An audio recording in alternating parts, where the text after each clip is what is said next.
seldom see it, but it causes incredible fights, incredible litigation. The most prominent case of an Eruv where people came out against it started probably about 15, 20 years ago in West Hampton, a very fancy area on Long Island where very rich people go for the summer.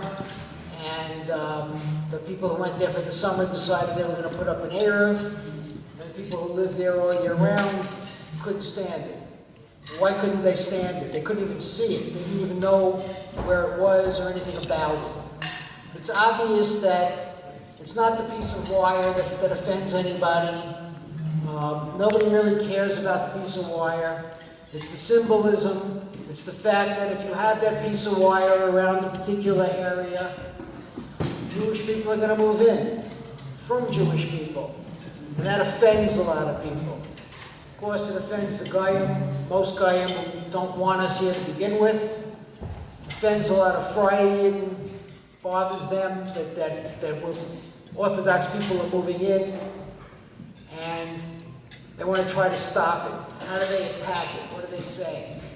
They come out with all kinds of things like, it's dangerous.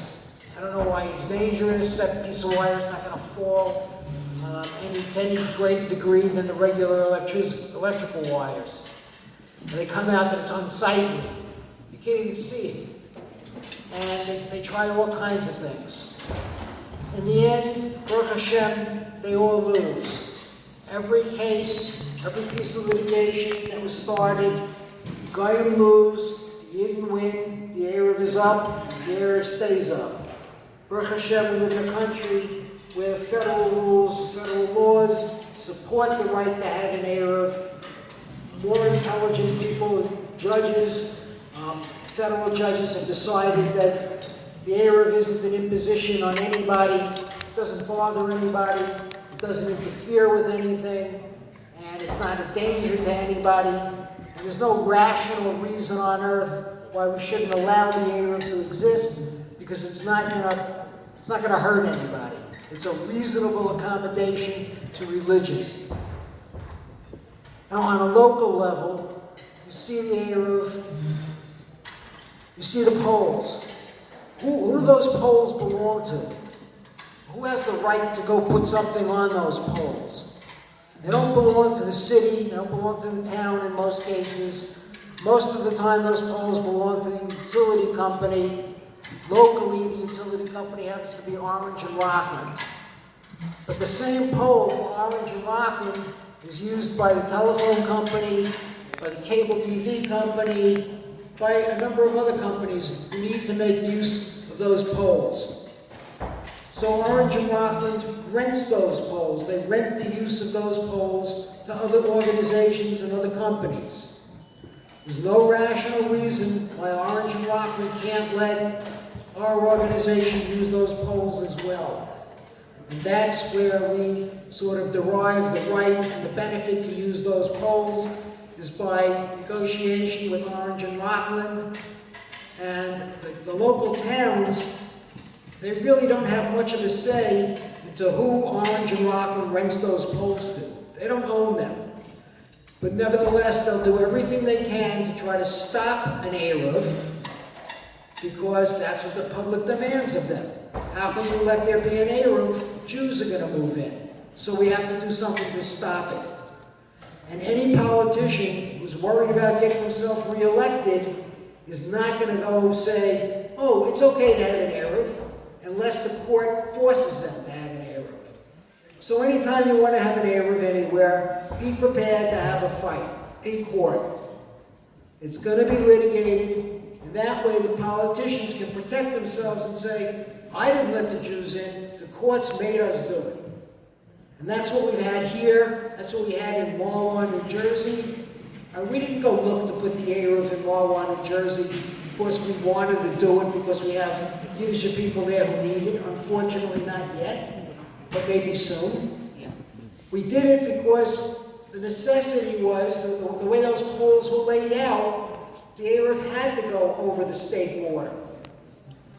And it drew immense animosity.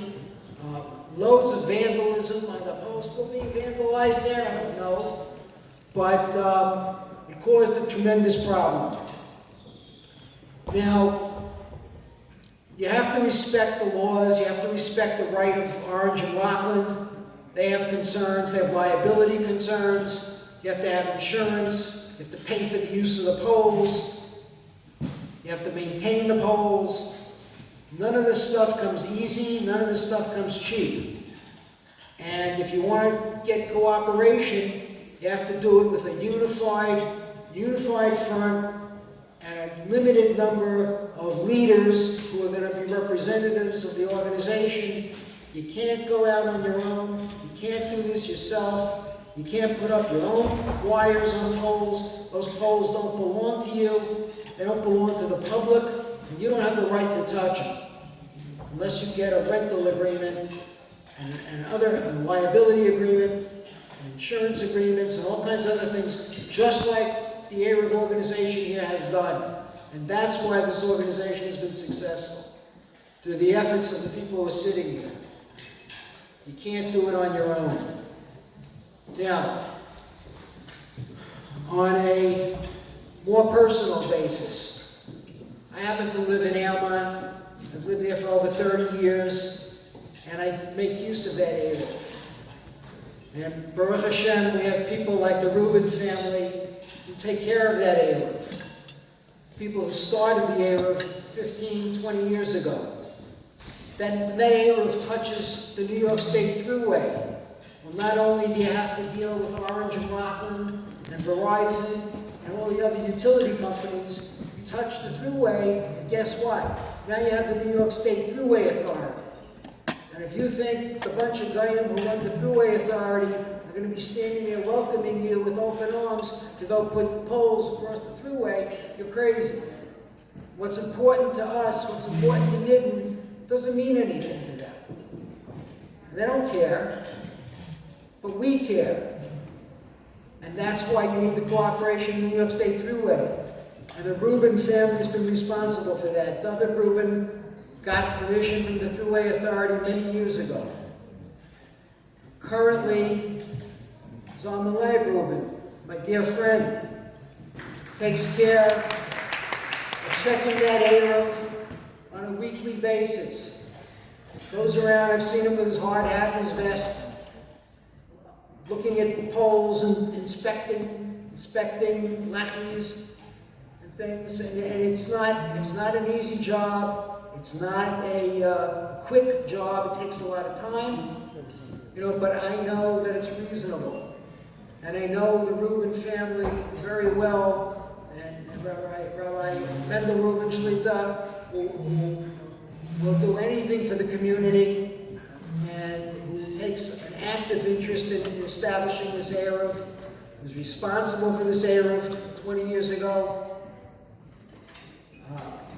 And let's face it, we all know that without an Eruv around the community, there is no community. You can't grow a community, you can't live in the community. And so, it's my hope that Zalman Leib, your brothers, Lipa, and David, and Yael, and of course the Rav and his family, should continue to do this for many, many more years to come. The community should continue to grow for many more years to come. And that we all have achdus. We let the officials who know how to run this continue to run it, Rabbi Steinmetz, and we let them be responsible. We don't go out on our own, putting things on poles and starting our own Eruv around small areas. It's not going to work. It's only going to cause divisiveness, and it's not going to work. And so I'm asking all of you here to support what we have. It goes not just in Airmont, not just in South Monsey, but it goes throughout all of Monsey. So I know all of you are not from Airmont. I don't recognize many of you. So I ask you to please support the organization, either by giving some money so we can pay the people who do some of this work for us, and if you can't pay, you have time, go out, volunteer to be one of the people who helps check the Eruv. We need more eyes, we need more hands. So one way or the other, I'm asking for your support. I'm asking for your appreciation for what we have and for the people who put it there. Because it didn't come out of the sky, and it didn't come with help from anybody else. We did it ourselves. So, thank you. And good luck.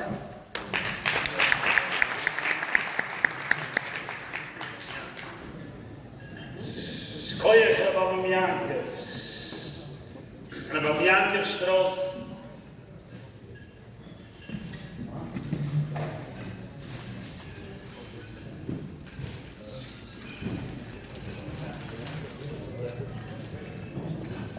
Rabbi Yankov in the Sibbe game for Samalai Bruben. Ravat Sadik from Samalai Bruben.